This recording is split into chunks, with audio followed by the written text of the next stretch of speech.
Bueno, iniciamos hace 8 días una lectura breve del libro de Amós.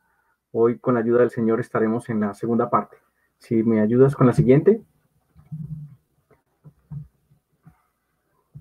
Bueno, veíamos que es conocida esa expresión, buscadme y viviréis. Y seguramente muchas personas o han escuchado la canción o la han cantado, pero muchas personas no habían caído en la cuenta de que es un texto de Amós capítulo 5, versículo 4, donde dice: pero así dice Jehová a la casa de Israel, buscadme y viviréis. Habíamos señalado que con la ayuda del Señor íbamos a dividir la enseñanza en tres partes: el profeta y el juicio de las naciones vecinas, que fue el mensaje hace 8 días. Hoy, para considerar el juicio del pueblo de Dios, y con la ayuda del Señor, si Él lo permite, en 8 días, concluir para considerar unas visiones finales y un mensaje de restauración que está en el libro. Dame la siguiente. Bueno, el texto de Amós empieza señalando que Amós es uno de los pastores de Tecoa, y el mismo libro, en el capítulo 7, versículos 14 y 15, Amós va a señalar de que él no es, digamos, como un profeta profesional, si podríamos decirlo de alguna manera, sino un hombre del campo. Él dice: no soy profeta, sino que soy boyero, o sea, un pastor de bueyes, de vacas, es un recolector de higos silvestres. Pero él mismo va a señalar que el Señor le tomó de detrás de las ovejas, del ganado, y le dijo: ve y profetiza a mi pueblo Israel. Y el mensaje de Amós, aunque el reino está dividido, está el reino de Judá y el reino de Israel, es principalmente al reino de Israel. Y estaremos muy atentos en esa consideración en esta noche. Dame la siguiente.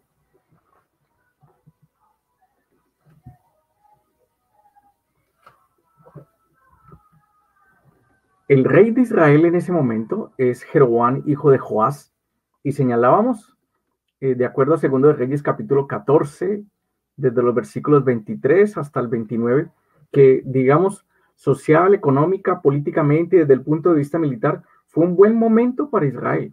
No fue un momento de decadencia, sino todo lo contrario.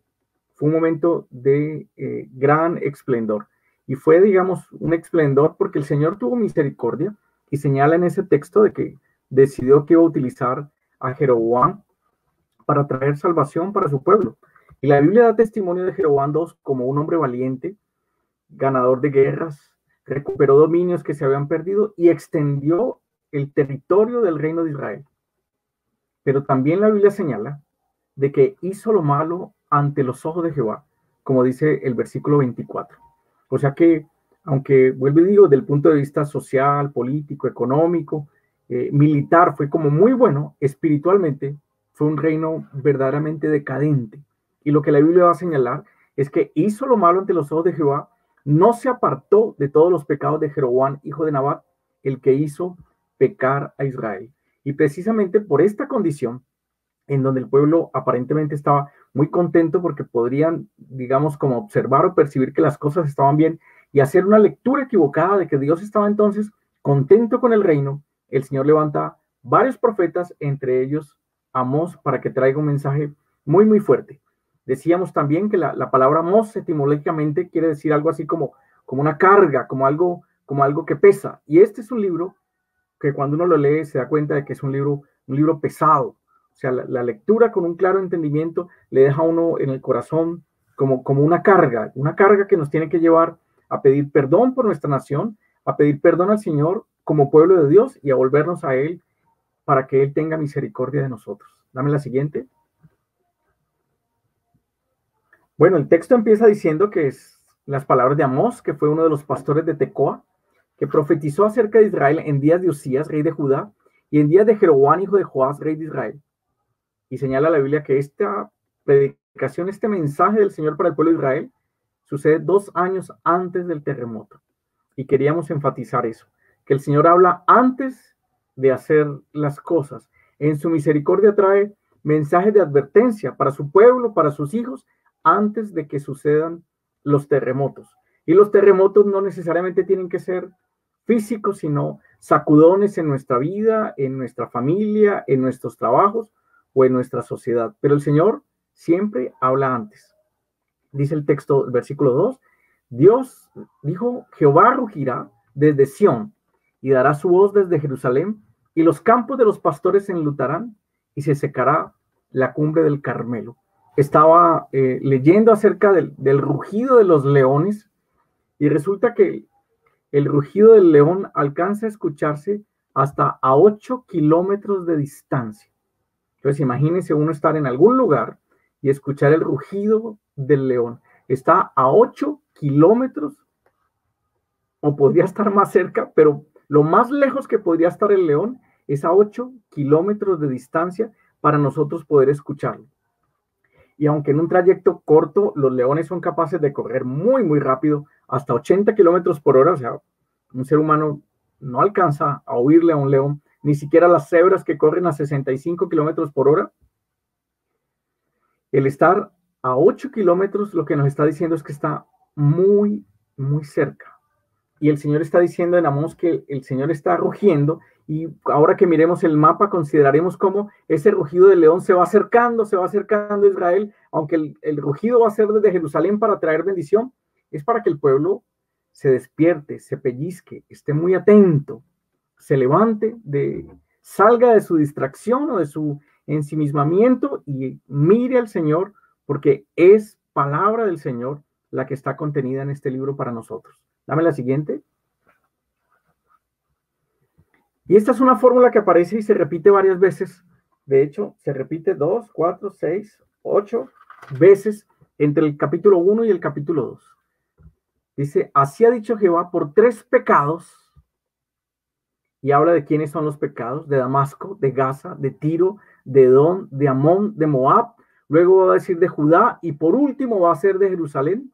Dice, por estos pecados y por el cuarto no revocaré su castigo.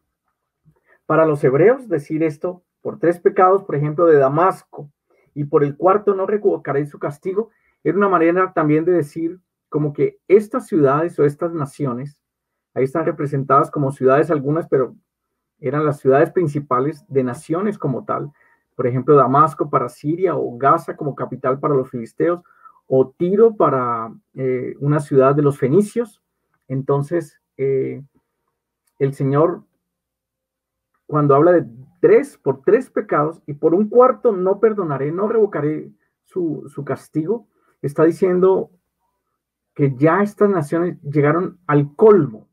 O sea, era la manera bíblica, o digamos la manera hebrea oriental de decir al Señor algo así como, ya completaron la dosis, o ya llegó la gota que colmó la copa.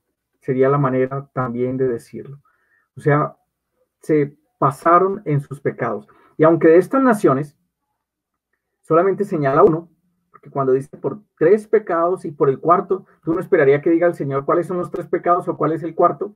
Lo que está señalando es eso, ya pasaron la medida, ya es suficiente pecado para estas naciones. Pero como veremos en estos 2 últimos, que es Judá e Israel, es mucho más detallado la descripción de sus pecados. Dame la siguiente. Entonces, de estas naciones los pecados fueron, ahí están los 6 pecados de las 6 naciones, o las 6 naciones y sus pecados.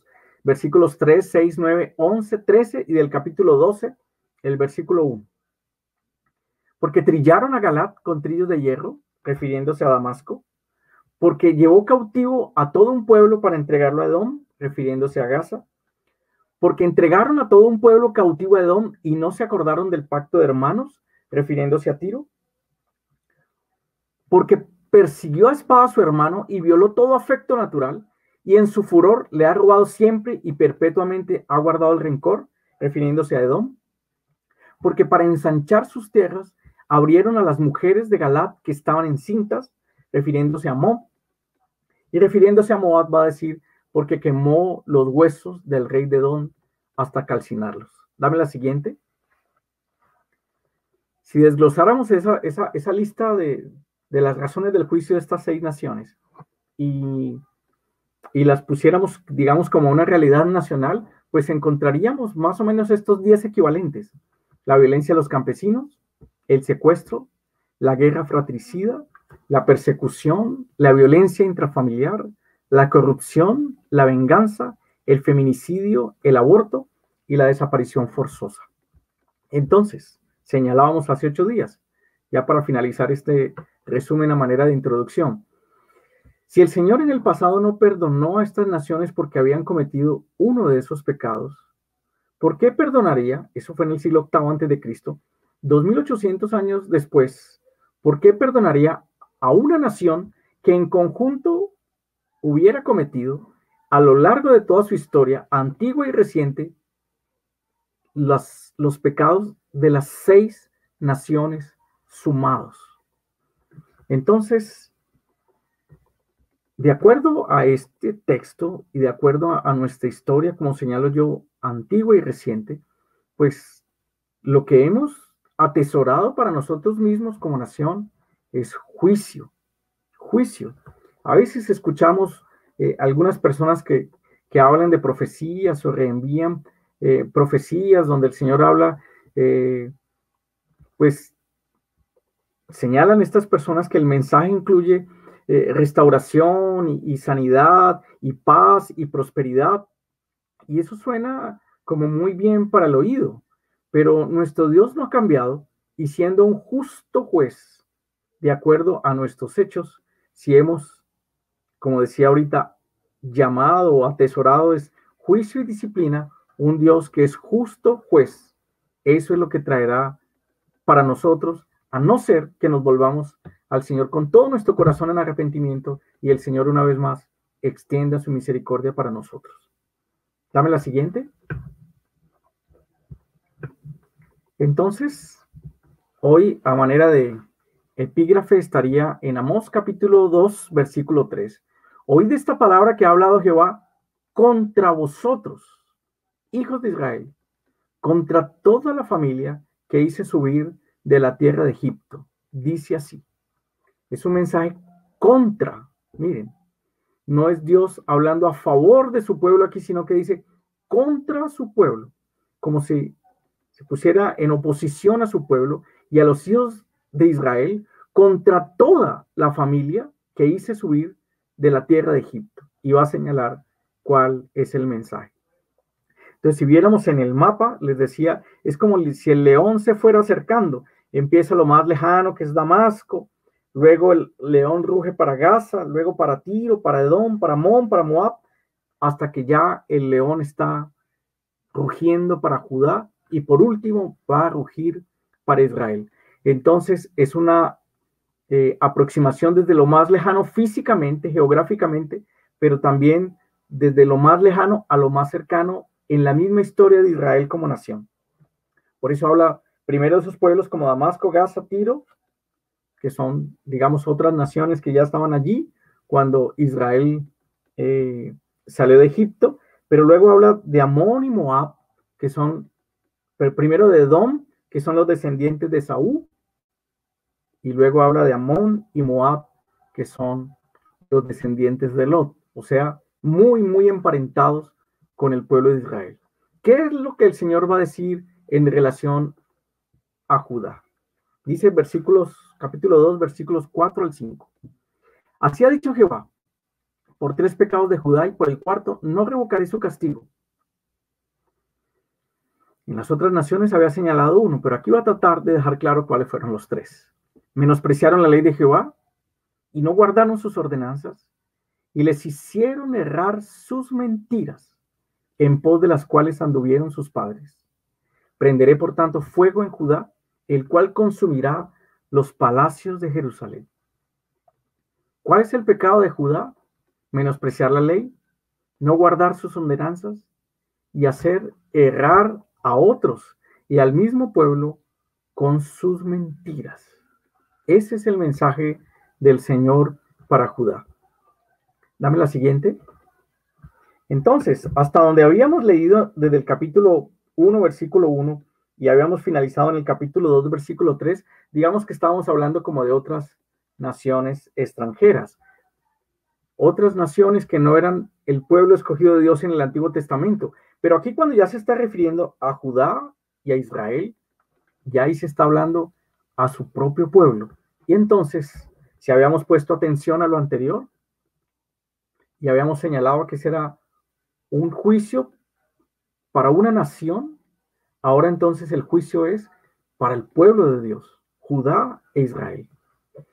Quisiera que miráramos ahí en 2 de Pedro capítulo 1 enfatizando esto, que la palabra profética más segura es la palabra escrita que tenemos. Desde el versículo 16 escribe Pedro: porque no os hemos dado a conocer el poder y la venida de nuestro Señor Jesucristo siguiendo fábulas artificiosas, sino como habiendo visto con nuestros propios ojos su majestad. Pues cuando él recibió de Dios Padre honra y gloria, le fue enviada desde la magnífica gloria una voz que decía: este es mi Hijo amado, en el cual tengo complacencia. Y nosotros oímos esta voz enviada del cielo cuando estábamos con él en el Monte Santo. Sin lugar a dudas, estos 3 primeros versículos están señalando a ese momento de la transfiguración, del cual Pedro fue uno de los testigos de primera mano. ¡Qué experiencia tan extraordinaria! ¡Qué experiencia!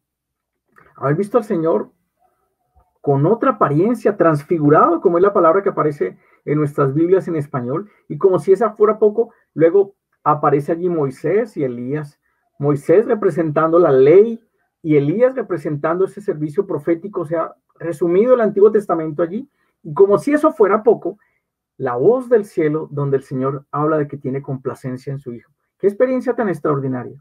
Sin embargo, la enseñanza y el mensaje de Pedro no va a estar basado en esa experiencia, sino que lo que él nos va a decir en el versículo 19 es que también tenemos la palabra profética más segura. Ni siquiera esa experiencia tan extraordinaria era la palabra profética más segura.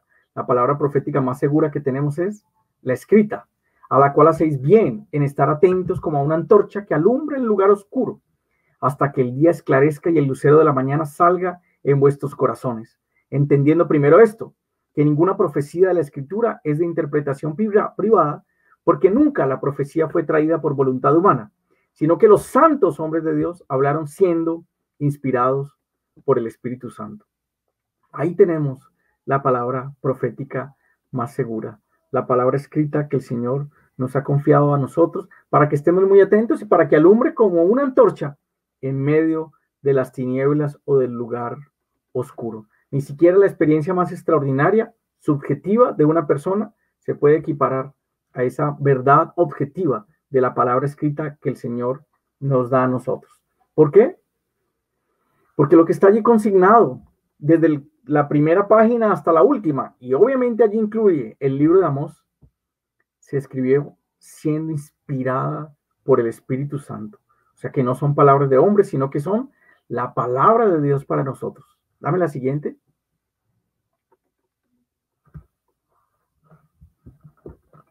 Y el mismo Pedro va a decir, pero ahorita en 1 de Pedro capítulo 4, versículo 17, porque es tiempo de que el juicio comience por la casa de Dios. Y si primero comienza por nosotros, ¿cuál será el fin de aquellos que no obedecen al Evangelio de Dios? Cuando Amós habla en su mensaje profético, tal vez para llamar la atención de Judá y de Israel, empieza a traer los mensajes proféticos para las naciones de la más lejana a la más cercana. Pero ya el Nuevo Testamento nos dice que cuando empiece el juicio empezará es por la casa de Dios. O sea que habrá un nuevo orden donde el pueblo de Dios entonces tendrá que dar cuenta primero. El juicio debe empezar por la casa de Dios. Y si primero comienza por nosotros, y Pedro se incluye allí mismo, ¿cuál será el fin de aquellos que no obedecen al Evangelio de Dios? Entonces, estos mensajes a Judá y a Israel, si los anteriores, como digo, nos tocan porque es la palabra del Señor inspirada para todos nosotros como nación, ahora, estas, como pueblo de Dios, debemos estar con la misma o con superior atención para nosotros. Bueno, aquí quiero hacer un paréntesis porque Amós dice, lo leíamos ahorita en el capítulo 1, que él habló en los días de Jeroboam, hijo de Joás, rey de Israel. Señalábamos también hace 8 días que los 12 profetas menores, mal llamados menores porque algunas personas entienden que ese menor se refiere a de inferior importancia y se refiere más bien a que sus escritos son cortos. Estos 12 profetas podrían dividirse como en 2 grupos, los del preexilio y los del tiempo del exilio. Amós, Miqueas, Isaías, Joel, Jonás y Oseas estarían en este primer grupo, De hecho, Oseas capítulo 1, versículo 1 dice lo siguiente. Palabra de Jehová que vino a Oseas, hijo de Beeri, en días de Usías, Jotán, Acaz y Ezequías, rey de Judá, y en días de Jeroboam, hijo de Joás, rey de Israel. O sea que lo que va a pasar para Israel es un asunto tan serio que el mismo Amós nos ha dicho que en el versículo 1 que el Señor ha enviado a varios profetas, a varios de sus pastores a alentar al pueblo, a advertir al pueblo y a llamarlo al arrepentimiento. No solamente Amós, sino también Oseas. Y aquí voy a hacer entonces, como les decía, un paréntesis, porque no solamente el Señor está hablando a Israel por Amós, sino que está hablando por otros profetas, incluido Oseas. Aproximadamente el tiempo de estas profecías son como en el año 760 antes de Cristo.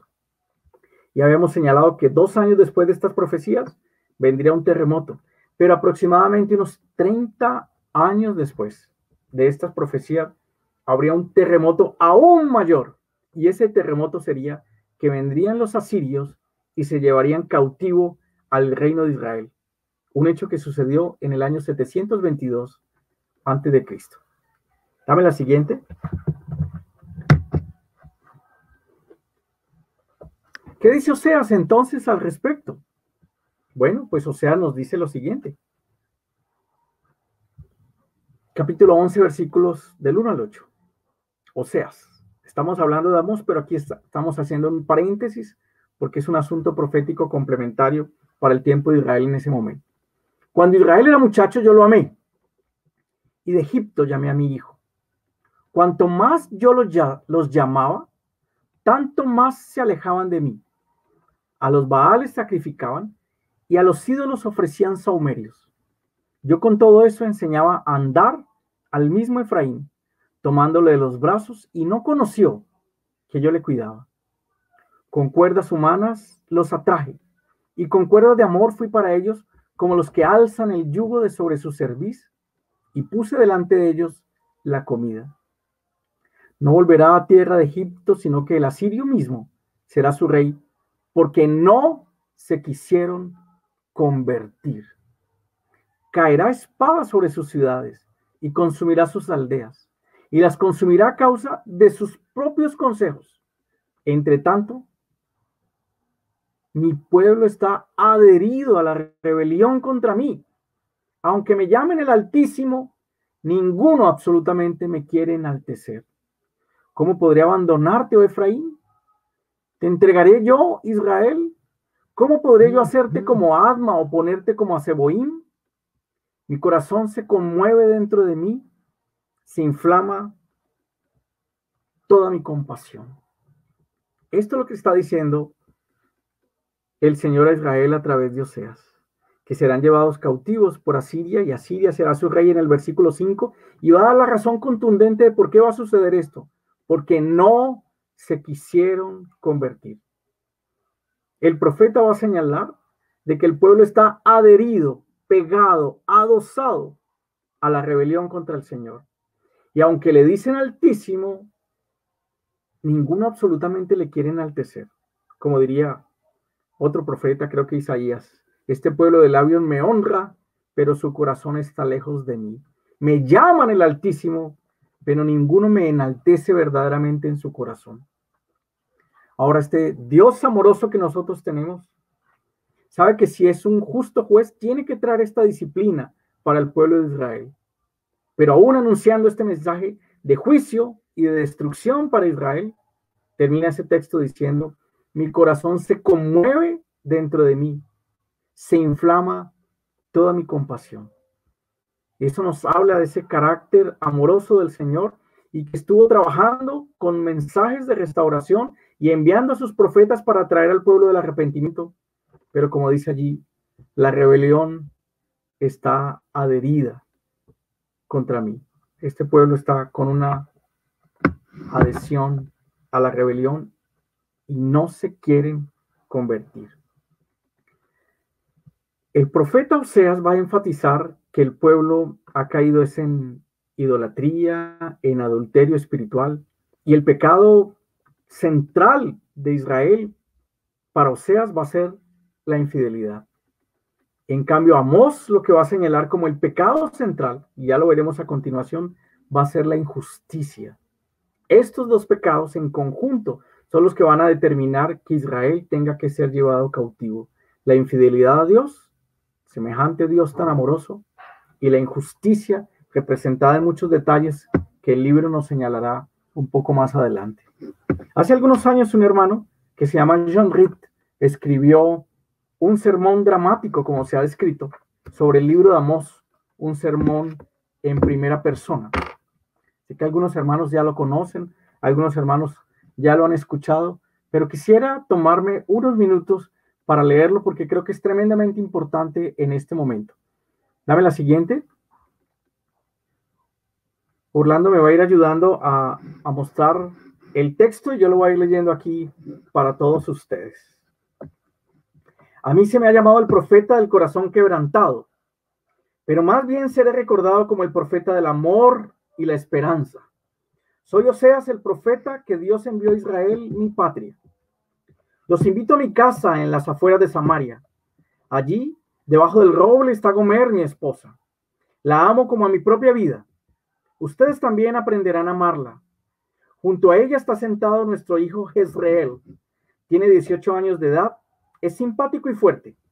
Es un joven que vive para Dios. A los pies de Gomer y mirándola a ella está Ruama, nuestra hija. ¿Ven ustedes cómo le brilla su cabello negro? Ella es la imagen de la madre. Hace solo 6 meses que cumplió sus 16 años de edad. Luego está Ami, su hermano. Tiene 15 años y es tan cálido y burbujeante como el arroyo que ustedes oyen en la distancia. Estamos felices y en paz. No siempre ha sido así. Comencé mi ministerio como profeta hace casi 30 años durante el reinado de Jeroboam II. Aquellos fueron días de prosperidad. Las caravanas que viajaban entre Asiria y Egipto pagaban impuestos para el tesoro de Jeroboam y vendían sus bienes entre nosotros. Pero también nos dejaron sus hijos, hijas y dioses. Estos dioses, los dioses de los antiguos cananeos y los de Jezabel, han tratado de conquistar los corazones de mi pueblo. Los altares que han sido construidos para las ofrendas por el pecado se han convertido en lugares para pecar. Si ustedes anduvieran actualmente por mi tierra, verían imágenes y altares en todas las arboledas. Mi pueblo tiene muchas ovejas y ganado. Algunos piensan que Baal, el llamado dios de la fertilidad, es el que da los corderos, los becerros y los frutos del campo. Toda ciudad tiene su lugar alto donde Baal es adorado. Hay un lugar alto no lejos de aquí. En estos días, nunca se hallan lejos de algún lugar alto mientras estén en Israel. Algunas veces oímos por la noche el ritmo de la música del sacerdote y las carcajadas de las prostitutas. La semana pasada, un hombre y una mujer que viven en la tercera casa, después de la nuestra, sacrificaron su bebé a Baal. Tal vez se pregunten cómo pudo el pueblo de Jehová hundirse en estos caminos tan impíos. Se debe a que los sacerdotes de Dios se han apartado de él. Se deleitan en los pecados del pueblo, saborean el pecado y se lamen los labios para sacarle más gusto. Y así será el pueblo como el sacerdote. Por el hecho de que los sacerdotes son perversos, el pueblo también lo es. Ciertamente Dios hará juicio. Mi bella patria se encuentra a solo unos breves años del día en que será destruida bajo la rueda de hierro del poderoso ejército asirio. Sí, hace 30 años, Dios me escogió como profeta para Israel. Mi padre, Beeri, y mi honorable madre me enseñaron desde temprana edad a temer a Jehová, el verdadero Dios de Israel. Me enseñaron a odiar la deidad del becerro que hizo el primer Jeroboam. Nosotros orábamos todos los días. Diariamente añorábamos el regreso al templo de Jerusalén. Cantábamos los cánticos de David y sentíamos un gran deseo de que viniera el Mesías. Mi ministerio ha sido siempre difícil. Los primeros 10 años fueron los días ardientes de mi tercera década de vida. Mis sermones eran fuego. Sentía dolor en mi corazón por mi pueblo. Se me ponía muy poca atención y generalmente se burlaban de mí. Cuando ya tenía 32 años de edad, Dios me dio una sacudida y pasé muchos días en oración y meditación. Me sentí solo, necesitaba compañía. Las primeras heladas del otoño habían teñido las hojas cuando fui con mis padres a visitar a Diblaim. Las actividades de mi ministerio me mantenían tan ocupado que no había visto a mi familia durante varios años. Estábamos conversando vivamente cuando pasó por la puerta una señorita, Gomer, hija de Diblaim. Yo la recordaba a ella como una niña linda y algo malcriada, pero ahora ella era una mujer de perturbadora belleza. Su cara de marfil estaba encuadrada en una rica y negra cabellera. Su sorprendente belleza me fascinó y tuve gran dificultad para apartar mis ojos de ella. Cuando regresamos a nuestra casa aquel día, mi padre y yo hablamos acerca de muchas cosas. Sin embargo, en mi mente estaba fija la imagen de la israelita de cabellera negra. Mi padre y Diblaim tenían una amistad floreciente y a menudo yo viajaba con él para visitarlo. Gomer me atrajo de una manera extraña. Diblaim y mi padre hablaban incesantemente. Luego, un día mi padre me asombró con una proposición. Oseas, deseo que te cases con Gomer. No había duda de que yo amaba a Gomer, pero había algo en ella que me afligía. Como a la mayoría de las mujeres de su tiempo, a ella le encantaban los vestidos costosos, las joyas y los cosméticos. Yo acepté eso como parte de su feminidad, pero para su edad, ella parecía estar demasiado experimentada en las cosas del mundo. Sin embargo, yo la amaba. Mi padre quería que me casara con ella. Yo sabía que mi amor ardiente hacia Jehová la rescataría a ella de cualquier camino errantes. Dios me confirmó que Gomer era en realidad la mujer que él también había escogido para mí. Yo la cortejé con la pasión de un profeta. Dios me había dado el don de la poesía y yo inundé a Gomer con palabras de amor. Ella respondió a mi amor. Juntos nos colocamos debajo del pabellón salpicado de flores del altar matrimonial hebreo y prometimos amor eterno a Dios y el uno al otro. Juntos oímos la lectura de las leyes del matrimonio. Oímos cuando se nos recordó que el matrimonio era un símbolo del matrimonio entre el Señor Jehová e Israel, nación que es su esposa. Llevé a Gomer a mi hogar. Leímos juntos el cantar de los cantares de Salomón. Comimos el dulce fruto de su jardín de amor. Ella fue tan refrescante para mí como el primer higo de la cosecha. Gomer parecía estar contenta con el amor de Dios y de Oseas. Yo miraba hacia el futuro con esperanza. Poco después del primer aniversario de nuestra boda, Gomer me dio un hijo. Yo busqué el rostro del Señor y supe que el nombre de él había de ser Jezreel, un nombre que constantemente le recordaría a Israel que ciertamente vendría el juicio de Dios. Eso me hizo recordar la clase de tiempos en que vivíamos. Con el nacimiento de Jezreel, me pareció que Gomer había cambiado. Yo la sentía distante y le observaba una luminosidad sensual en los ojos. Pensé que eso era una reacción ante la responsabilidad de cuidar a nuestro hijo. Aquellos días fueron días ocupados. El mensaje de Dios casi me quemaba y yo lo proclamaba por toda la tierra. Pronto Gomer estaba esperando otro hijo. Esta vez nos nació una hija. Dios me dijo que debía llamarse Lo-Ruama. Esto era un nombre extraño y a mí me afligió profundamente, pues significa no compadecida. Porque Dios dijo, y no me compadeceré más de la casa de Israel, sino que los quitaré del todo. Después de eso, Gomer comenzó a retirarse de mí. A menudo después de acostar a los niños se iba y no volvía hasta el amanecer. Cada vez estaba más agotada, más silente y rebelde. Busqué todas las maneras posibles para restaurarla y que volviera a mí, pero de nada me servían. Unos 18 meses después nació otro varoncito. Dios me dijo que lo llamara Lo-Ami, que significa no pueblo mío. Dios le dijo a Israel, vosotros no sois mi pueblo, ni yo seré vuestro Dios. Una espina me penetró en el corazón. Supe que él no era hijo mío y que su hermana no era fruto de mi amor. Esos fueron días de profunda desesperación. Yo no podía cantar los cánticos de David. Tuve quebrantamiento de corazón. Después que Lo-Ami fue destetado, Gomer se alejó completamente de mí y no volvió. Yo me convertí en padre y madre de los 3 niños. Yo sentí una plaga en mi alma. Mi ministerio parecía paralizado por la desobediencia de mi esposa. Me pareció que mis oraciones se hundían, pero luego el Señor me sacudió. Llegué a entender que Dios iba a usar mi experiencia como una ilustración de su amor por Israel.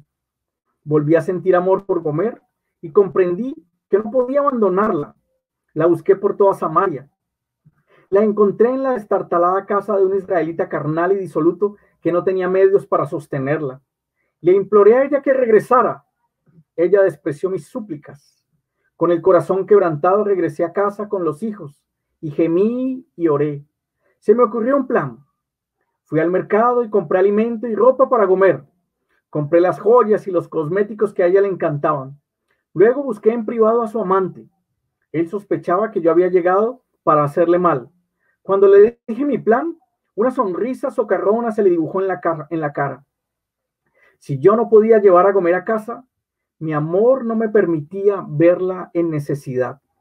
Yo le proveería todo lo que ella necesitara y ella podría pensar que tales provisiones le venían del amante. La mano por el buen negocio, él tuvo dificultades para cargar las provisiones.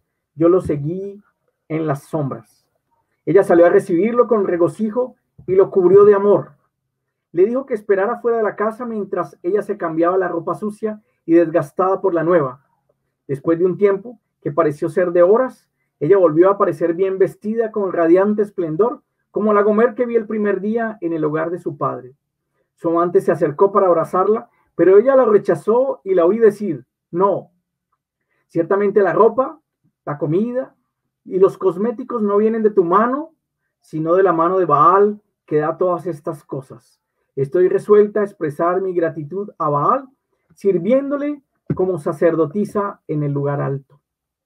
Eso fue como si de repente me hubieran encerrado entre piedras. No me podía mover. La vi cuando se retiró. Ella parecía como la novilla rebelde que yo había visto en mi juventud en el rebaño de mi padre. No podía evitar el andar extraviada. Cuando más trataba yo de restaurarla, tanto más se alejaba de mí. Con la debilidad que me producía el dolor interno, me marché tambaleándome a mi casa para pasar noches de insomnio y días de confusión y dolor. Gomer se entregó con su atolondrado abandono a los requerimientos de su papel como sacerdotisa de Baal. Con todo anhelo prostituyó su cuerpo, entregándolo a la perversa voluntad de los adoradores de la sórdida deidad. Mi ministerio se convirtió en un peregrinaje de dolor. Me convertí en un objeto de escarnio. Me parecía que el castigo por el pecado de Gomer y de todo mi pueblo había caído sobre mí. Volví a acudir a Jehová. Mi padre y mi madre me ayudaron con el cuidado y la educación de los 3 niños. Ellos respondían con amor y obediencia y llegaron a ser el bálsamo de Galaad para mi herido corazón. Pasaban los años y yo proclamaba el mensaje de Dios a través de la tierra. Diariamente oraba por Gomer y mientras oraba, el amor cantaba en mi alma. Ella era mi sueño nocturno y era tan real que al caminar a menudo sentía como si ella me acabara de abandonar de nuevo. Los años pasaban, pero los sacerdotes de Baal la tenían en sus mortales garras. Solo hace poco más de un año que ocurrió lo extraordinario. El color de la primavera estaba comenzando a tocar nuestra tierra. En la mitad de la meditación de la mañana, me pareció que Dios me movía para que fuera a estar entre el pueblo de Samaria. Me conmoví con un sentido de profunda esperanza. Vagué por las calles. Pronto me encontré de pie en el mercado de esclavos. Era un lugar que yo detestaba. Luego vi que un sacerdote de Baal llevaba a una mujer hacia la subasta de esclavos. El corazón se me paralizó. Era Gomer. Ciertamente tenía una apariencia horrible, pero era Gomer. Completamente desnuda, se paró en la plataforma de la subasta. Pero ningún hombre se quedó mirándola con lujuria. Ella estaba quebrantada, macilenta y muy delgada. Las costillas se le pronunciaban debajo de la piel. Tenía el cabello sin brillo y tocado con vetas grises. En los ojos tenía el relumbrón de la locura. Yo lloré. Luego, la voz del amor de Dios susurró suavemente a mi corazón. Confundido hice una pausa. La subasta llegó a 13 ciclos de plata antes que yo comprendiera plenamente los propósitos de Dios. Ofrecí 15 ciclos de plata. Hubo una pausa. Una voz de alrededor de la multitud dijo: 15 ciclos de plata y un homer de cebada. 15 ciclos de plata y un homer y medio de cebada, grité. Había terminado la subasta. Cuando me subí a la plataforma donde subastaban a los esclavos, un murmullo de incredulidad surgió a través de la multitud. Me conocían y conocían a Gomer. Se inclinaron hacia adelante para esperar a ver lo que acontecería. Ciertamente, yo la mataría ahí mismo por su desobediencia, pero de mi corazón fluyó el amor. Me paré frente a Gomer y clamé al pueblo: Nación de Israel, he aquí lo que Dios dice. Aparte pues las fornicaciones de su rostro y sus adulterios de entre sus pechos, no sea que yo la despoje y desnude y la ponga como el día en que nació, la haga como un desierto, la deje como tierra seca y la mate de sed. Grité a un comerciante que estaba en un kiosco cercano: tráeme ese manto blanco que tienes al fin del perchero. Le pagué el precio que él indicó.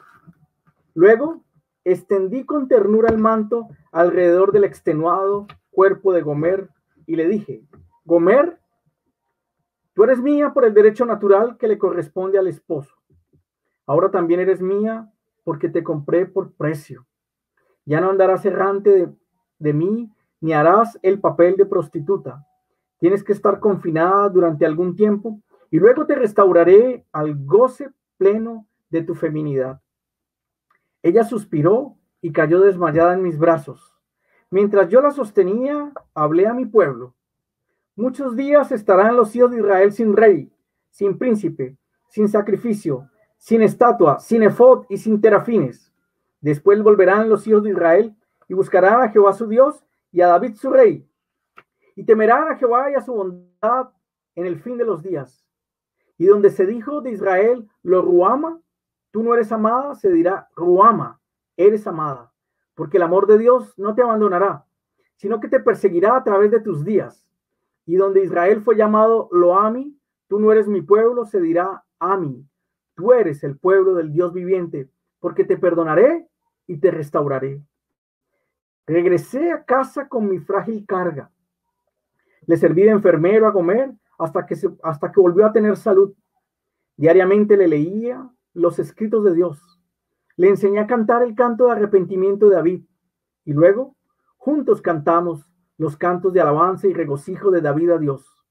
En medio del canto, la restauré para Dios, para nuestro hogar y para nuestros hijos. ¿No ven ustedes cuán hermosa es ella? Yo la he amado siempre, aun cuando se hallaba en la profundidad de su desobediencia, porque mi Dios la amó. Gomer respondió al amor de Dios y al mío. Ella no me llama mi Señor, sino mi esposo, y el nombre de Baal nunca ha vuelto a estar en sus labios. Ahora, pueblo mío, oye mi mensaje y da una respuesta nueva, porque soy un profeta que ha sido conmovido por una gran verdad. He llegado a comprender en lo profundo de mi ser cuán desesperadamente ama Dios a los pecadores, cuán deliberadamente los busca, cuán devotamente los atrae a sí. Dame la siguiente, Orlando. Esas cuerdas de amor que señalaba Oseas que el Señor extendería, también las vemos en el libro de Amós. Las cuerdas de amor del Señor para atraernos a Él mismo. Vayamos al capítulo 4 de Amós, versículo 6. Y vamos a ver las cuerdas de amor. Os hice estar a diente limpio en todas vuestras ciudades, y hubo falta de pan en todos vuestros pueblos. Mas no volvisteis a mí, dice Jehová. Me parece mentiras que a veces nos cueste trabajo tener ese discernimiento y poder conocer la manera como el Señor está operando en nuestras vidas. Cuando dice a diente limpio, se está refiriendo a una situación de extrema pobreza. Aún las situaciones de pobreza extrema son una extensión de las cuerdas de amor para que nos volvamos a Él. Pero aún faltándonos el mismo alimento, como está diciendo este versículo, No alcanzamos a ver la mano de Dios detrás de esta situación para traernos a Él y no nos volvemos a Él, va a señalar. ¿Cuántas veces el Señor tiene que permitir esas situaciones de necesidad extrema? Precisamente para que lo busquemos. Pero en este texto lo que nos está diciendo es que ni aún en medio del hambre, el pueblo de Israel se volvió al Señor. Dame la siguiente. Continúa el mismo capítulo 4, pero ahora los versículos 7 y 8. Continúan las cuerdas de amor. También os detuve la lluvia 3 meses antes de la siega. E hice llover sobre una ciudad y sobre otra ciudad no hice llover. Sobre una parte llovió y la parte sobre la cual no llovió se secó. Y venían 2 o 3 ciudades a una ciudad para beber agua y no se saciaban. Con todo, no os volvisteis a mí, dice Jehová. O sea que empieza el Señor permitiendo hambre para que nos volvamos a Él y no nos volvemos a Él. Ahora la situación es de sequedad, ahora es de esterilidad de la tierra. Cuando la siembra necesita esa lluvia para la parte final de la cosecha, esa siembra, el Señor detiene la lluvia y aún en esa situación de sequedad, de esterilidad, de desierto, Israel no levanta la mirada al Señor y no se vuelve a Jehová. El Señor envía como una segunda cuerda de amor, pero no. En ocasiones tienes el efecto contrario. No vemos el amor de Dios en esa situación que nos restringe, sino que nos resentimos contra Dios y empuñamos nuestras manos contra Él. Aún en una situación de resequedad, de sequedad, de desierto, está el amor del Señor para que nos volvamos a Él. Dame la siguiente. Y ahora dice el versículo 9. Ha habido hambre, ha habido sequía, y dice el versículo 9, os herí con viento solano y con oruga. La langosta devoró vuestros muchos huertos, y vuestras viñas, y vuestros higuerales, y vuestros olivares. Pero nunca os volvisteis a mí, dice Jehová. Nos deja el Señor a diente limpio, como está diciendo el versículo, y no tenemos pan, pero aún ni en la falta de pan levantamos nuestras miradas a Él. Hay una sequía tremenda, experimentamos el desierto, las consecuencias de ese desierto en nuestras vidas, y ni así nos volvemos a Él. Lo poco que queda, por las pocas lluvias que llegaron, ahora llega un viento solano y trae la plaga, llega la oruga y llega la langosta. Y de lo poquito que se había alcanzado a fructificar, los poquitos huertos, viñas, higueras y olivares, la langosta lo consume. Pero a pesar de esta situación, Israel no se vuelve al Señor. Y es la tercera cuerda que le está extendiendo. ¿Cuántas situaciones el Señor experimenta? Pero no entendemos. Y en vez de acercarnos, a veces nos alejamos. Y en vez de volvernos al Señor en oración, nos enfriamos. Y en vez de tener un corazón más sensible para Él, nos endurecemos. No entendemos el propósito del Señor, que está en el control de todas las cosas, permitiendo situaciones dolorosas como esta, como que venga la langosta y acabe con todo. Y entonces, estando una persona o una familia muy medida con los gastos, tienen que hacer una gran reparación en la casa, en el vehículo, tienen que hacer un gasto de salud. O sea, como que los pocos recursos que tenían se están acabando, pero ni aún así nos volvemos al Señor. Y aquí en este texto va a decir, nunca os volvisteis a mí. Dame la siguiente. Más cuerdas en el versículo 10. Envié contra vosotros mortandad, tal como en Egipto. Maté a espada a vuestros jóvenes, con cautiverio de vuestros caballos, e hice subir el hedor de vuestros campamentos hasta vuestras narices. Mas no os volvisteis a mí, dice Jehová. Mortandad, enfermedad. ¿Nos suena conocido eso? ¿Suena? Pandemia, COVID. Ahí están las cifras para Colombia. Son las cifras reportadas por el Ministerio de Salud. Son las cifras hasta el día de ayer. Ahí están nuestras curvas. En la parte de arriba, los casos en azul. En la parte en gris abajo, los casos de mortalidad. Las cifras más altas de casos, como la pueden ver allí. Las cifras más altas de mortalidad. Pero ni así nos volvemos al Señor. No deberíamos devolvernos en un clamor, en una búsqueda del Señor, de entender su propósito, decirle al Señor que nos dé luz para saber qué es lo que está haciendo. No entendemos. No entendemos. Y estamos buscando como otras razones y se nos olvida quién es el que está en el trono soberano, como rey soberano, quién es el que sostiene hasta los planetas más lejanos con la palabra de su poder. Se nos olvida eso. Y estamos buscando otras causas y otros responsables y otras soluciones para esta pandemia. El Señor envía mortandad como la envió en Egipto, pero ni así nos volvemos al Señor. Dame la siguiente. ¿Qué más va a decir el Señor? Ahí está en la cuarta cuerda. Está el hambre, está el desierto, están las langostas, la plaga, está las plagas, como va a decir, la mortandad. Os trastorné, va a decir el versículo 11 del capítulo 4, como cuando Dios trastornó a Sodoma y a Gomorra.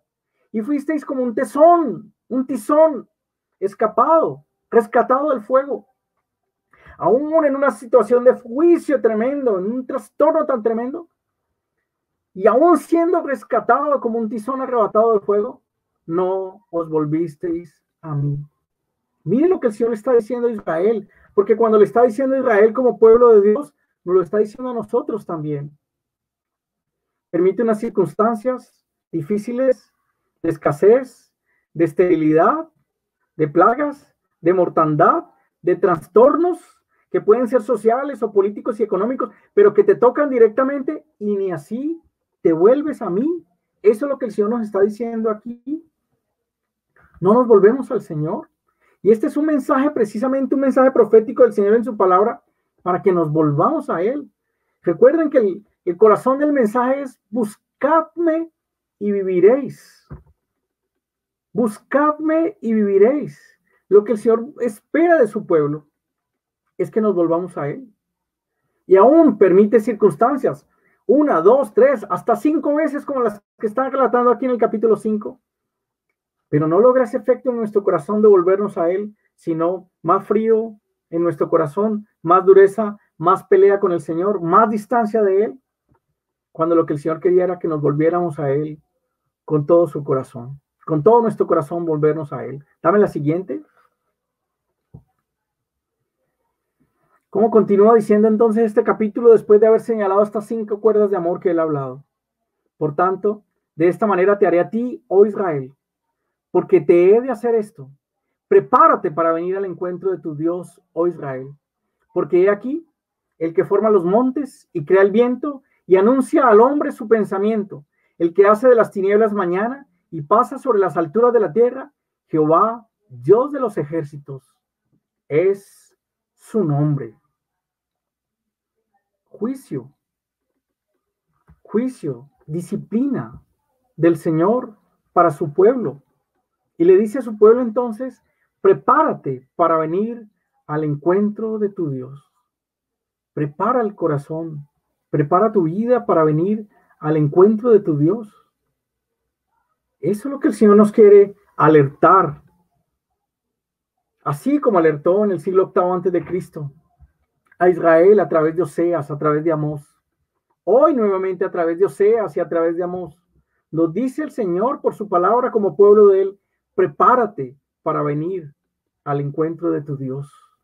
Y si nos está diciendo que nos preparemos para venir al encuentro, es porque nos perdimos como pueblo de Él y sin darnos cuenta nos hemos ido detrás de otros dioses, obviamente en minúscula, dioses falsos, pero el Señor espera que nos volvamos a Él.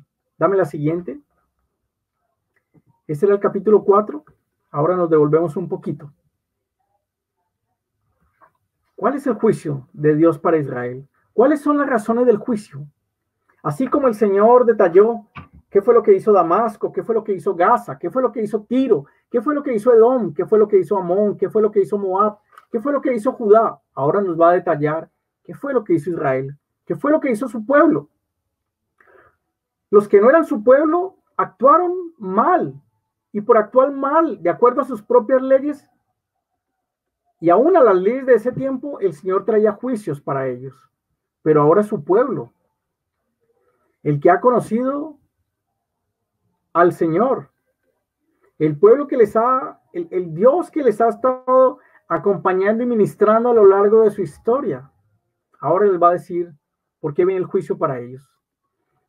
Porque si el castigo del que estamos señalando, la cautividad y el desaparecer como nación, va a ser un castigo demasiado terrible, un justo juez como es nuestro Dios y un Dios que es bueno como es nuestro Dios, tiene que tener las razones para traer una disciplina tan fuerte, porque la disciplina va a tener que ser proporcional al delito.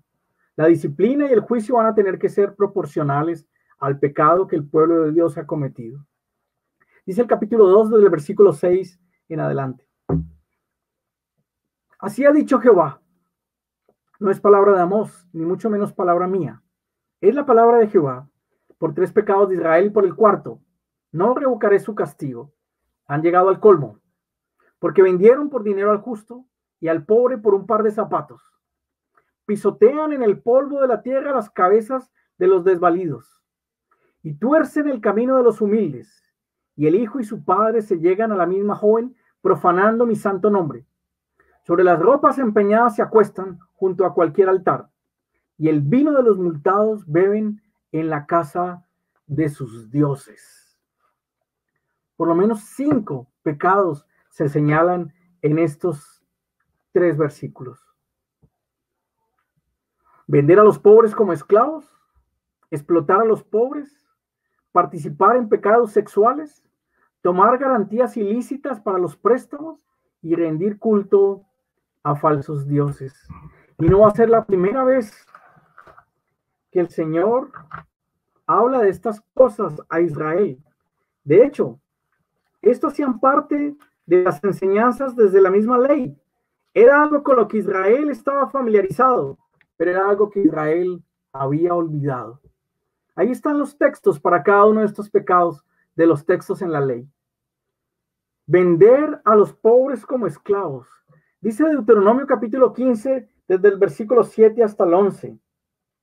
Cuando haya en medio de ti menesteroso de alguno de tus hermanos, en alguna de tus ciudades, en la tierra que Jehová tu Dios te da, no endurecerás tu corazón, ni cerrarás tu mano contra tu hermano pobre, sino abrirás a él tu mano liberalmente y en efecto le prestarás lo que necesite. Guárdate de tener en tu corazón pensamiento perverso diciendo, cerca está el año 7º, el de la remisión, y mires con malos ojos a tu hermano menesteroso para no darle, porque él podrá clamar contra ti a Jehová y se te contará por pecado. Sin falta le darás, y no serás de mezquino corazón cuando le des, porque por ello te bendecirá Jehová tu Dios en todos tus hechos y en todo lo que emprendas, porque no faltarán menesterosos en medio de la tierra. Por eso yo te mando diciendo, abrirás tu mano a tu hermano, al pobre y al menesteroso en tu tierra. Los pobres no eran para ser vendidos como esclavos, sino para ser ayudados como hermanos. Eso es lo que el Señor ya había enseñado a su pueblo en Deuteronomio capítulo 15, del versículo 7 hasta el 11. Explotación de los pobres. Dice Éxodo capítulo 23, versículo 6. No pervertirás el derecho de tu mendigo en su pleito. Oigan esto. No pervertirás el derecho de tu mendigo en su pleito. Un justo juez como el Dios que tenemos está preocupado que aún un mendigo en un tribunal reciba un justo juicio. Y dice Deuteronomio capítulo 16, versículo 19. No tuerzas el derecho, no hagas acepción de personas, ni tomes soborno, porque el soborno ciega los ojos de los sabios y pervierte las palabras de los justos. Y voy a leer ahorita hasta el versículo 20. La justicia, y ya les decía, Oseas ha señalado que el pecado principal del pueblo de Israel por el que ha sido llevado a cautividad es la infidelidad, el adulterio espiritual, la idolatría. Pero Amós va a señalar que es la injusticia. Y ahora Deuteronomio capítulo 16, versículo 20 va a decir, la justicia seguirás para que vivas y heredes la tierra que Jehová tu Dios te da. Pues el pueblo de Israel lo olvidó en el siglo 8 antes de Cristo, como el pueblo de Dios lo olvida en el 2021. La justicia seguirás para que vivas y heredes la tierra que Jehová tu Dios te da. Pero una justicia, como ha dicho el versículo 19, sin torcer el derecho, sin hacer acepción de personas, sin recibir soborno, porque el soborno ciega los ojos del sabio y pervierte las palabras del justo. Participación en pecados sexuales, Levítico capítulo 20, del 11 al 12, pero ustedes podrían leer los textos que siguen, pero dice el 11 y el 12, cualquiera que yaciere con la mujer de su padre, la desnudez de su padre descubrió, ambos han de ser muertos, su sangre será sobre ellos. Si alguno durmiere con su nuera, ambos han de morir, cometieron grave perversión, su sangre será sobre ellos.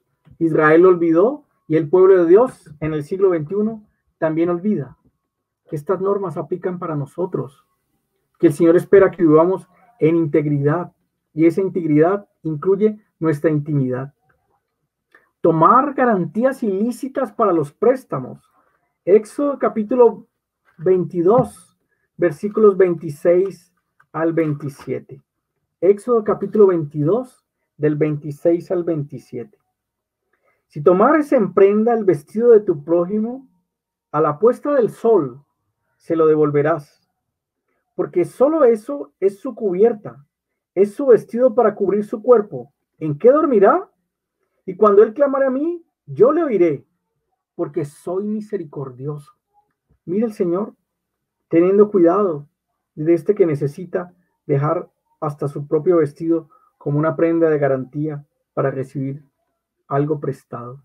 Y dice Deuteronomio capítulo 24, versículos 6 y luego los versículos 12 y 13. Capítulo 24, versículo 6 primero. No tomarás en prenda la muela del molino, ni la de abajo ni la de arriba, porque sería tomar en prenda la vida del hombre. No puedes tomar en prenda los medios productivos de una persona, porque sería como tomar su vida misma. Y dice el versículo 12 y 13. Y si el hombre fuere pobre, no te acostarás reteniendo aún su prenda. Sin falta le devolverás la prenda cuando el sol se ponga, para que pueda dormir en su ropa y te bendiga, y te será justicia delante de Jehová tu Dios. Y el quinto pecado que está allí para Israel, el pecado que señala Oseas con más detalle, es el de rendir culto a dioses falsos, claramente advertido en los 10 mandamientos, como dice Éxodo capítulo 20, versículos 3 al 5. No tendrás dioses ajenos delante de mí. No te harás imagen, ni ninguna cosa semejante de lo que esté arriba en el cielo, ni abajo en la tierra, ni en las aguas debajo de la tierra. No te inclinarás a ellas, ni las honrarás, porque yo soy Jehová tu Dios, fuerte, celoso, que visito la maldad de los padres sobre los hijos hasta la tercera y cuarta generación de los que me aborrecen. Allí estaban los 5 pecados de Israel y seguramente podrían ser más, pero en el mensaje profético de Amós los resume en estos 5 puntos para explicarle al pueblo por qué han llamado el juicio de Dios sobre ellos. Vender a los pobres como esclavos, explotar a los pobres y pervertir su derecho, participar en pecados e impurezas sexuales, tomar garantías ilícitas en los préstamos y rendir culto a dioses falsos. Dame la siguiente.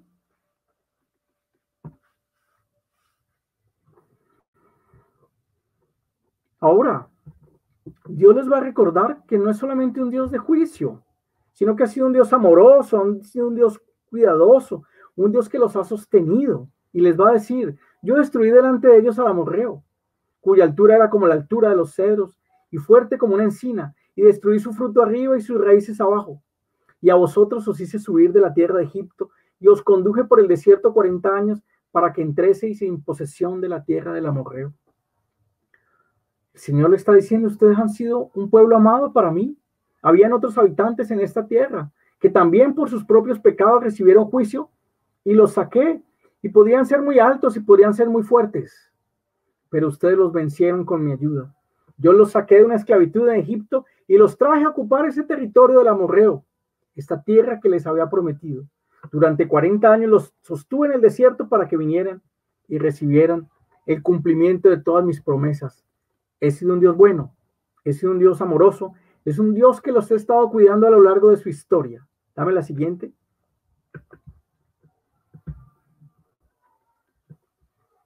Como si eso fuera poco, les levanté de vuestros hijos para profetas y de vuestros jóvenes para que fuesen nazareos.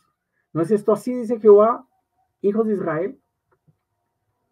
O sea, como si fuera poco el cuidado que tenía desde el cielo con ustedes, ahora les puse siervos en medio de ustedes para que también les condujeran en este caminar conmigo. Les puse profetas y les puse hombres consagrados para el servicio mío. Pero a los consagrados, a los nazareos, les disteis a beber vino.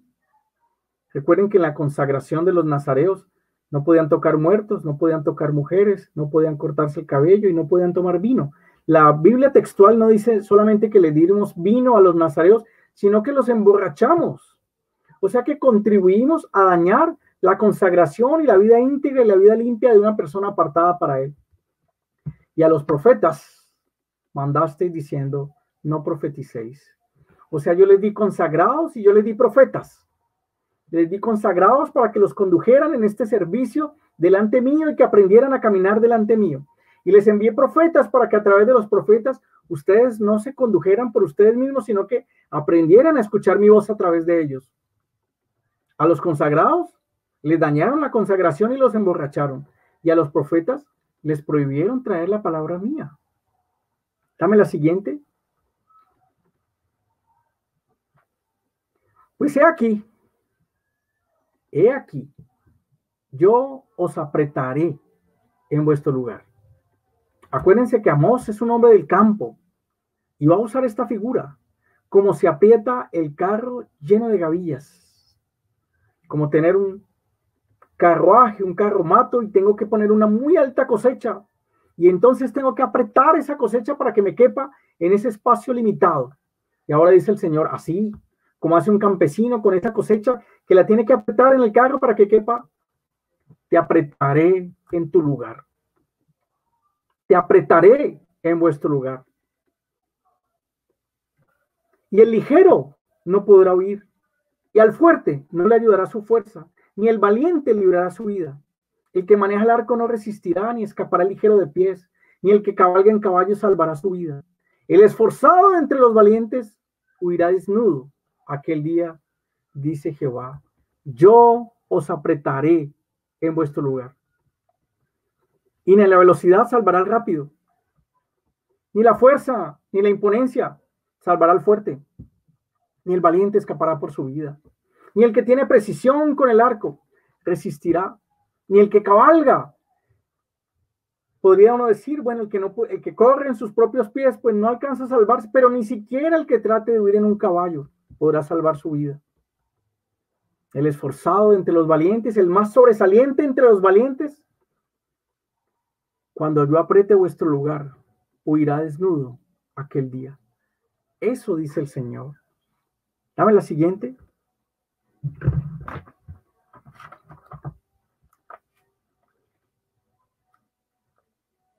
Allí termina el capítulo 2 del libro de Amós.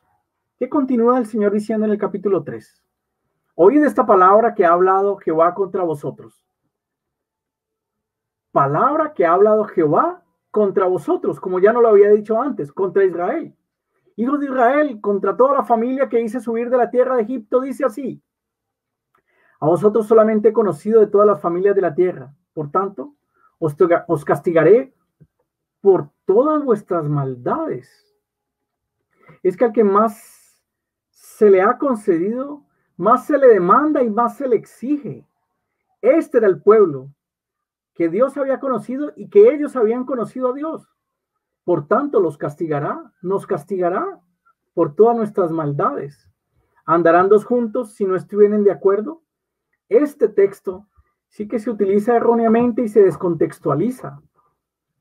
Cualquier persona justifica el que no puede caminar con otro hermano con este versículo de Amós 3:3. Es que como no me pongo de acuerdo con él, pues no voy a andar con él.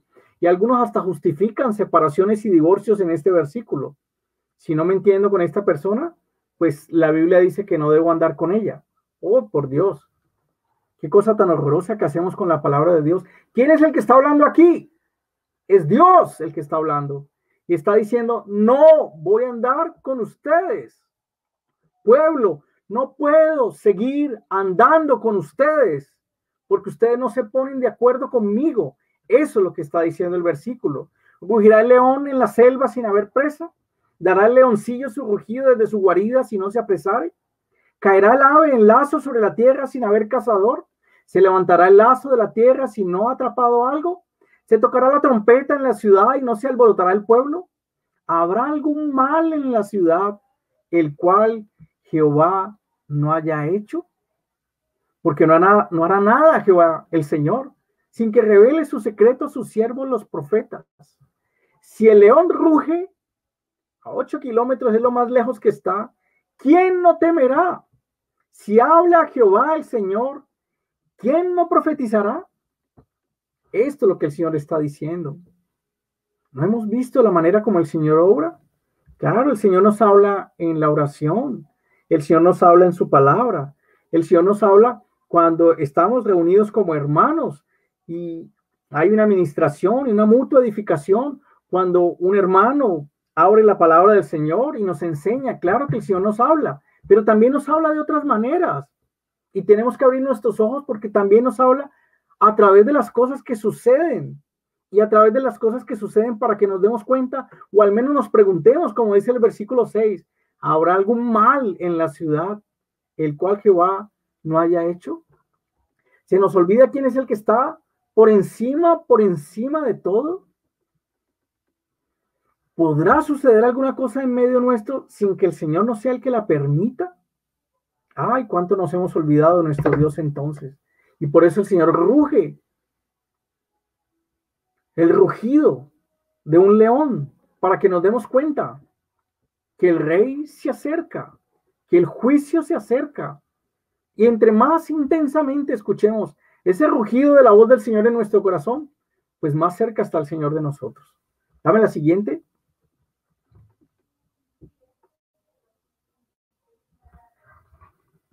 ¿Cómo continúa el capítulo 3? Proclamad, versículo 9, en los palacios de Asdod y en los palacios de la tierra de Egipto y decid, reuníos sobre los montes de Samaria y ved las muchas opresiones en medio de ella y las violencias cometidas en su medio. No saben hacer lo recto, dice Jehová, atesoran rapiña y despojo en sus palacios. Por tanto, Jehová el Señor ha dicho así, un enemigo vendrá por todos lados de la tierra y derribará tu fortaleza y tus palacios serán saqueados. Así ha dicho Jehová, de la manera que el pastor libra de la boca del león 2 piernas o la punta de una oreja, así escaparán los hijos de Israel que moran en Samaria en el rincón de una cama y al lado de un lecho. ¡Qué fuerte! Por eso le decía que Amós es una pesada carga, pero nunca un mensaje injusto y un mensaje sin razón. ¿Por qué tiene que traer este fuerte juicio a Dios sobre Israel? ¿Por qué tiene que traer este fuerte juicio Dios sobre su pueblo? Ved, dice el versículo 9, abre tus ojos. ¿No ves las muchas opresiones en medio de ella? ¿No ves las violencias cometidas? ¿No ves que se pervierte el derecho y no se hace lo recto? ¿No ves cómo se atesora la rapiña y el despojo? ¿Cómo se roba de manera descarada? ¿Cómo nos destacamos en la corrupción? Y luego cómo se cubre con un manto de impunidad. ¿No lo vemos? Las opresiones, las violencias, la desviación, el robo, los despojos. Dame la siguiente. Dice el mismo capítulo 3, pero ahora los versículos 13 y 14. Oíd y testificad contra la casa de Jacob, ha dicho Jehová Dios de los ejércitos. Oíd y testificad que el día que castigue las rebeliones de Israel, Castigaré también los altares de Betel y serán cortados los cuernos del altar y caerán a tierra. Oh, qué juicio tan tremendo del Señor.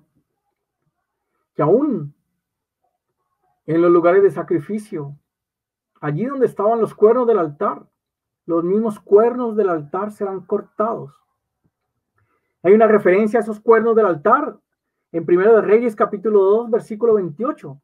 Y vino la noticia a Joab, uno de los generales de David, porque también Joab se había adherido a Adonías, si bien no se había adherido a Absalón. Y huyó Joab al tabernáculo de Jehová y se asió de los cuernos del altar. Este general de David, que había conspirado y que había actuado en rebelión contra el rey, huye y en su ida va hacia el tabernáculo, y ahí en las puertas del tabernáculo, allí, en este altar de bronce, estaban los cuernos del altar, y se agarra de los cuernos del altar. Sabe que lo que ha cometido es grave y que el juicio que viene sobre él es la muerte, pero se aferra a esos cuernos del altar a ver si de pronto alcanza misericordia. No le alcanzó a Joab y pagó por los crímenes acumulados que tenía, y en ese mismo lugar murió. ¿Qué tal no tener nosotros dónde agarrarnos a pedir misericordia del Señor? O sea, que la suma de nuestras maldades terminen hasta cortando esos cuernos de donde nos podemos agarrar, que ya no son cuernos físicos, sino espirituales, a implorar la misericordia del Señor. Ahí hay una imagen que ilustra cómo son esos, o cómo eran esos cuernos del altar de bronce. Y en la parte de arriba, la carátula de un libro de nuestro hermano Gino que se llama Avance tipológico del altar de bronce, que está disponible en la página de Tesoros Cristianos, y los que no lo han leído, valdría la pena que lo consideraran y habláramos y miráramos esos cuernos del altar. Es tan serio el juicio y la disciplina de Dios para su pueblo, que hasta esos cuernos del altar a donde la gente ha recurrido a implorar misericordia, serán cortados. Dame la siguiente. Continúa el versículo 15. Y heriré la casa de invierno con la casa de verano, y las casas de marfil perecerán, y muchas casas serán arruinadas, dice Jehová. Habla del marfil. Y el capítulo 6, versículo 4, y ya estamos terminando, vuelve y habla del marfil. Duermen en camas de marfil y reposan sobre sus lechos, y comen los corderos del rebaño y los novillos de en medio del engordadero. ¿Qué es lo que le está diciendo al pueblo? Que unos se han enriquecido, y estos que se han enriquecido no se han enriquecido de una manera justa, sino que se han enriquecido con el empobrecimiento del resto del pueblo. Y estos que ahora tienen casa de invierno y tienen casa de verano, tienen hasta 2 casas, han logrado esas 2 casas al costo de que algunos no tengan ninguna. Y ahora no son cualquier tipo de casa, sino que la decoración de esa casa es una casa de marfil, son decoraciones de marfil, y las camas son de marfil. Ustedes saben de dónde sale el marfil. Del lejano oriente tenían que traer el marfil, y Asiria históricamente utilizaba mucho eso. Por lo difícil de conseguir el material, era tremendamente costoso. Ahí hay una imagen a la derecha de un hallazgo arqueológico.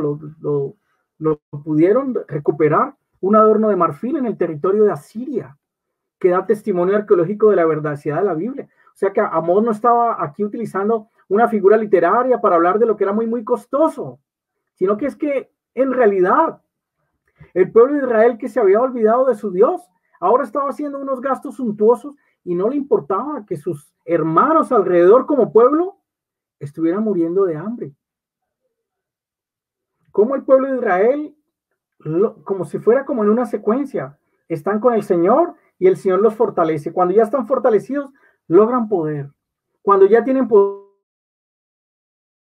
riqueza, se olvidan de Dios. ¿Cuántas veces se repite ese ciclo a lo largo del Antiguo Testamento y en la historia de la iglesia? Cómo el Señor los ayuda para empezar, logran poder. Después de que hay poder, logran riqueza. Y después de que logran riqueza, Se olvidan del Dios que lo hizo todo. Israel se había olvidado. Y ahora entonces estaba entretenido en sus lujos, lujos que no estaba disfrutando habiéndolos conseguido legítimamente, sino con el empobrecimiento del resto del pueblo. Y al Señor le duele. Y así como es de serio el tema de la idolatría y de la infidelidad, es el tema de la injusticia, como el mensaje central de toda la profecía de Amós. Dame la siguiente. Con esto termino. Amós capítulo 4 del versículo 1 hasta el 3. Oíd esta palabra. Vuelve el Señor. Oíd esta palabra. Vacas de Basán, que estáis en el monte de Samaria, que oprimís a los pobres y quebrantáis a los menesterosos, que decís a vuestros señores, traed y beberemos. Fuerte. Vacas de Basán, mujeres engordadas, llenas de lujos, lujos que han logrado y gordura que han logrado, ¿cómo? Oprimiendo a los pobres y quebrantando a los menesterosos. Pero se sientan con sus señores, traed y beberemos, a disfrutar de la riqueza obtenida injustamente, a punta de opresión y a punto de quebrantamiento. Oíd esta palabra. Dame la siguiente. Juicio, juicio y juicio justificado. Jehová el Señor juró por su santidad. He aquí vienen sobre vosotras, vacas de Basán, días en que os llevarán con ganchos y a vuestros descendientes con anzuelos de pescador, y saldréis por las brechas unas tras otras y seréis echadas del palacio, dice Jehová. Hay registros históricos y documentos de que eso era lo que hacía Asiria cuando cautivaba a un pueblo. Esto no es otra figura literaria, sino que es literal. Colocaban anzuelos en las bocas de los cautivos y así los arrastraban hasta la cautividad. Jehová el Señor juró por su santidad. He aquí, vienen sobre vosotros días en que os llevarán con ganchos y a vuestros descendientes con anzuelos de pescador, y saldréis por las brechas una tras otra y seréis echadas del palacio, dice Jehová. ¿Por qué el mensaje tiene que ser tan fuerte? ¿Y por qué el juicio tiene que ser tan duro? Porque ese es el pecado del pueblo. El juicio va a ser proporcional al pecado y el mensaje va a ser contundente, proporcional a la dureza de nuestro corazón para no escuchar la voz del Señor. Ahora, ¿qué es lo que el Señor quiere? ¿Solamente pronunciar juicio y juicio y juicio? No. El Señor habla, como decía Oseas, porque se inflama su corazón de compasión por nosotros. El Señor habla fuerte porque quiere que nos volvamos a Él. El Señor habla fuerte porque quiere que lo busquemos, porque si lo buscamos, de esa manera vivimos. Dame la última diapositiva, creo que es. Así dice Jehová a la casa de Israel: buscadme y viviréis. Eso es lo que el Señor quiere. El mensaje tiene que ser así de fuerte y contundente, porque parece que de otra manera no escuchamos, no atendemos su llamado a volvernos al Señor con todo nuestro corazón. Voy a finalizar orando y voy a tomar las palabras de Nehemías en el capítulo 1 para orar como oró Jeremías en arrepentimiento para volverse al Señor. Te ruego, oh Jehová, Dios de los cielos, fuerte, grande y temible, que guardas el pacto y la misericordia a los que te aman y guardan tus mandamientos. Que esté ahora atento tu oído y abierto tus ojos para oír la oración de tus siervos que hacemos ahora delante de ti de día y de noche, por los hijos de Israel, tus siervos, que tú nos escuches, Señor.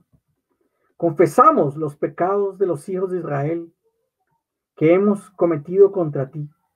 Sí, yo y la casa de mi padre hemos pecado.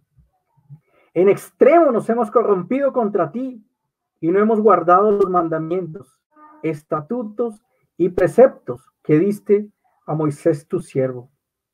Acuérdate ahora de la palabra que diste a Moisés tu siervo, diciendo: si vosotros pecareis, yo dispersaré por los pueblos. Pero si os volviereis a mí y guardareis mis mandamientos y los pusiereis por obra, aunque vuestra dispersión fuera hasta el extremo de los cielos, de allí os recogeré y os traeré al lugar que escogí para hacer habitar allí mi nombre. Ellos pues son tus siervos y tu pueblo, los cuales redimiste con tu gran poder y con tu mano poderosa. Te ruego, Jehová, que esté atento ahora tu oído a la oración que hacemos y a la oración de tus siervos, quienes deseamos reverenciar tu nombre. Concédenos ahora tu bendición y danos gracia para hacer en tu voluntad lo que tengamos que hacer.